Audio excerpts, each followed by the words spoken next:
Halo, selamat malam pemirsa. Dua Sisi kembali menjumpai Anda selama 1 jam ke depan. Anda sudah pasti tahu apa yang akan kita bahas, kita perbincangkan malam hari ini. Masih melekat dalam ingatan kita beberapa hari yang lalu, kurang lebih sekitar 4 hari yang lalu pada hari Minggu lalu, ada peristiwa yang mengejutkan. Seorang ulama ini diserang oleh orang yang tidak dikenal, yang akhirnya diketahui merupakan pemuda berusia 24 tahun. Sempat ada informasi bahwa pemuda ini mengalami gangguan jiwa. Tapi benarkah hal tersebut pemirsa, meskipun sampai saat ini belum ada bukti satupun yang mengkonfirmasi bahwa tersangka merupakan orang dengan gangguan jiwa. Dan peristiwa penusukan ini tentunya menimbul respon yang sangat reaktif sekali dari masyarakat. Mereka meminta agar polisi berhasil mengungkap kasus ini untuk mencari tahu apa sebetulnya motif dari peristiwa penyerangan terhadap Syekh Ali Jaber ini pemirsa. Nah, malam hari ini Dua Sisi hadir dengan tajuk Ulama Diserang, Adakah Dalangnya? Untuk mendiskusikan itu pemirsa, kami mengundang 5 orang narasumber. Siapa saja mereka? Saya perkenalkan terlebih dahulu yang sudah hadir di studio kami, yaitu ada Brigjen Pol Edi Hartono, merupakan Direktur Penegakan Hukum BNPT. Selamat malam Pak Edi, apa kabar? Selamat kabar, baik. Baik. Kemudian pemirsa, kami juga mengundang Bang Fadlizon, merupakan anggota DPR RI, tapi yang bersangkutan masih dalam perjalanan. Mungkin dalam waktu beberapa menit lagi akan tiba di studio kami pemirsa. Dan dari kejauhan kami juga akan berbincang dengan 3 orang narasumber lainnya. Saya sapa ada Kombes Pol Zahwani Pandra Arsyad selaku Kabid Humas Polda Lampung. Kemudian juga ada Ustadz Tengku Zulkarnain yang merupakan Wasekjen MUI yang saat ini berada di Padang Sidempuan, Sumatera Utara. Dan juga ada Profesor Kiai Haji Muhammad Fikri yang merupakan Ketua PWNU Lampung. Assalamualaikum Bapak-Bapak, selamat malam. Waalaikumsalam warahmatullahi wabarakatuh. Selamat malam Mbak Tisa. Iya, baik. Nanti kita akan berbincang, kita juga akan mencari tahu bagaimana proses terakhir hasil dari penyidikan. Tapi pemirsa, kami akan mengajak Anda untuk menyimak informasi pengantar berikut ini terlebih dahulu.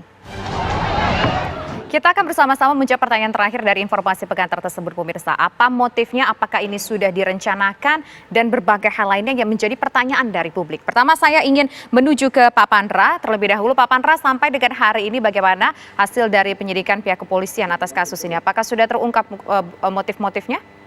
Baik, terima kasih pada kesempatan malam Jumat yang berkah ini. Kami akan menyapa kepada seluruh narasumber yang ada. Assalamualaikum warahmatullahi wabarakatuh. Yang kami hormati Ustadz Zulkarnain, Tengku Zulkarnain, kemudian juga Pak Fadlizon, kemudian juga yang kami hormati Pak Brigjen Edi dan juga Prof Mukri, ya, jadi dan Mbak Tisa juga. Jadi ini yang dapat kami sampaikan bahwa alhamdulillah ya, artinya kami tadi baru saja melaksanakan kegiatan rekonstruksi daripada kasus yang menjadi saat ini menjadi perhatian kita semua, di mana kasus ini adalah kasus yang terjadi pada hari Minggu tanggal 13 September 2020, di mana kegiatan itu berlangsung pada saat kegiatan Hafiz Quran yang berlangsung di Masjid Falahidin. Nah, jadi akibat kejadian itu artinya Syekh Al-Jabir yang sebagai pembicara, di mana beliau menyampaikan suatu tausiah yang berjudul adalah memperbaiki hati. Dalam kegiatan interaksi dengan para jemaah, rupanya Syekh Al-Jabir sempat menyampaikan kepada para santri untuk tampil ke depan untuk mendengarkan lafaz-lafaz Quran, dan akan beliau berikan kesempatan untuk berfoto. Nah, pada berikan kesempatan berfoto itulah tiba-tiba dari sisi sebelah kanan hadir seseorang laki-laki ya, yang menggunakan senjata tajam. Sudah terungkap tidak Pak Pandra sampai sejauh ini apa yang melatar belakangi peristiwa penusukan ataupun penikaman tersebut Pak Pandra? Ya, jadi pasca kejadian tersebut tentu penyidik dari Satreskrim Polresta Bandar Lampung artinya mengungkap dengan melakukan beberapa pemeriksaan melalui berita acara pemeriksaan. Nah, disinilah terungkap daripada motivasi pada kejadian tersebut. Tentunya tersangka ataupun pelaku ini adalah terbayang-bayang daripada beberapa kegiatan-kegiatan yang sering ditampilkan oleh Syekh Al-Jabir, sehingga dia merasa gelisah. Itu yang dia rasakan, sehingga pada saat itu ada niatan dia untuk melakukan suatu perbuatan yang dapat mengancam jiwa orang lain, yaitu yang sampai terjadi dia mempersiapkan diri, kemudian juga kegiatan-kegiatan tersebut juga dia jaraknya juga tidak terlalu jauh, dia sempat membawa senjata tajam, dan terjadilah peristiwa yang terjadi beberapa waktu yang lalu. Nah, ini yang kami mengungkap, dan memang hasil dari pemeriksaan seperti itu, Dan kami tetap melakukan proses penyidikan adalah sesuai dengan fakta-fakta hukum yang ada. Demikian, Mbak. Kita ingin tahu, ada informasi di luar yang cukup menjadi kontroversi. Pihak keluarga mengatakan bahwa tersangka ini sudah mengalami gangguan jiwa sekitar 4 tahun yang lalu, merupakan ODGJ sekitar 4 tahun yang lalu. Tapi banyak pihak yang tidak percaya dan polisi pun juga belum mengkonfirmasi perihal ini. Meskipun sudah dilakukan katanya ya proses pemeriksaan secara psikologis. Mungkin bisa diinformasikan Pak seperti apa hasil pemeriksaan psikologisnya?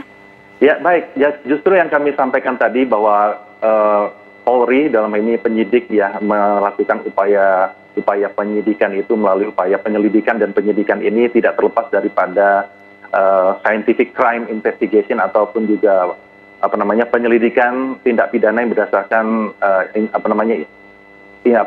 berdasarkan ilmu pengetahuan. Jadi apa yang disampaikan daripada keluarga tersangka ini tentunya menjadi pendalaman khusus untuk kami memberikan visum yang nantinya akan berbentuk visum et repertum dari saksi ahli yang bertugas untuk melakukan observasi. Dan observasi ini sudah dilakukan oleh tim dari Rumah Sakit Jiwa Provinsi Lampung maupun dari Puskesmas Polri. Tapi terlepas dari itu semua, artinya kami tetap lebih mengutamakan proses penyidikan.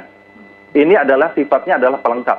Nah, kami tetap melakukan proses penyidikan, bahkan kemarin setelah kami menentukan unsur-unsur pasal, yaitu pasal 340, KUHP, kemudian 338 maupun 351 dan Undang-Undang Darurat tersebut, unsur terpenuhi, kami sudah mengirimkan surat pemberitahuan dimulainya penyidikan.